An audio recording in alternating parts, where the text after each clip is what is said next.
Dining table recipes channel එකට ආයුබෝවන් කියලා ඔයගලන්ව ආදරෙන් පිළිගන්නවා. අද මම හිතුවේ ඔයගලන් එක්ක රසම රස බිරියානි එකක් හදන්න. මොකද මේ දවස්වල ගෙදරටම වෙලානේ වැඩිපුර ඉන්නේ. ඉතින් වෙනස් විදියකට බත් එකක් කන්න තියනවා නම් හොඳයි කියලා හිතුන නිසා මං හිතුවා බිරියානි එකක් ලේසියෙන්ම හදාගන්න විදියක් මේ ඔයගලන්ට කියන්න ඕනි කියලා. ඉතින් අද මම හදන්නේ චිකන් බිරියානි. එහෙනම් අපි බලමු මොනවාද ඕන කරන දේවල් කියලා.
දැන් ඒකටම එනසල් කුරුඳු කරාඹු ඒත් එක්කම ගම්මිරිස් ඇට කීපයක්වත් එකතු කරගන්න. දැන් ඒකට ලුණු ටික එකතු කරගන්න.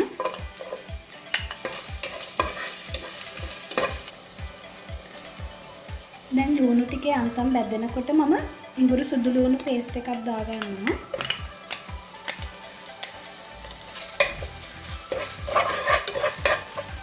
ඒකත් චුට්ටක් බැදෙන්න තියන්න. දැන් සුදු ලුණු ටිකක් ටෙම්පරාදු වුණාම ගින්දර අඩු කරගන්න.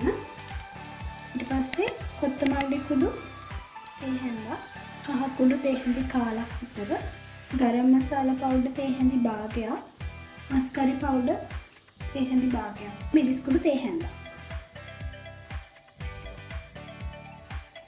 දැන් මේ ටික දාලා මේ පොඩ්ඩක් කවලම් කරලා ඒකටම අපේ තක්කාලි ටිකත් එකතු කරගන්න.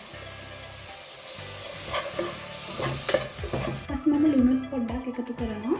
දැන් තක්කාලි ටික හොඳට තැම්බිලා පොඩි වෙනකම් පොඩ්ඩක් වහලා තියන්න.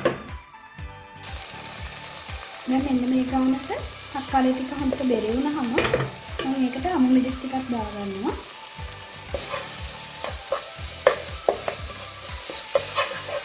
ඊට පස්සේ යෝගට් එක දිය කරගෙන දාගන්න.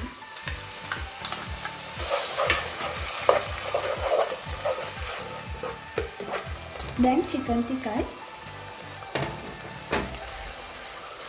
අර කලින් ටෙම්පර් කරගත්ත අල ටිකයි බිත්තර දෙකයි එකතු කරා.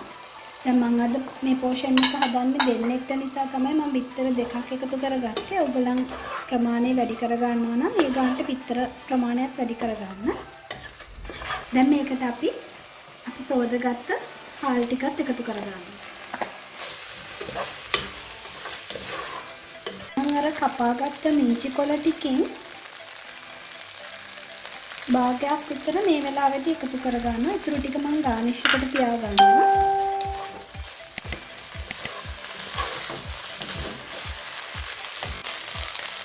දැන් හුඟක් කවලම් කරන්න අවශ්‍ය නැහැ. මොකද මේ අල ටිකයි ලික්වර ටිකයි කැඩෙන්න පුළුවන් නිසා. දැන් අපිට පුළුවන් හාල් වලට අවශ්‍ය ප්‍රමාණයට වතුර තියාගන්න. ඒත් ඔයගොල්ලන් ගන්න හාල් වර්ගෙත් එක්ක ඒකට ගැලපෙන විදිහට වතුර තියාගන්න. ඔයගලන්ට ඕන නම් මේ බිරියානි එක රයිස් කුකර් එකේම හදා ගන්නත් පුළුවන්. මේ වෙනම පෑන් එකක් ගන්න නැතුව.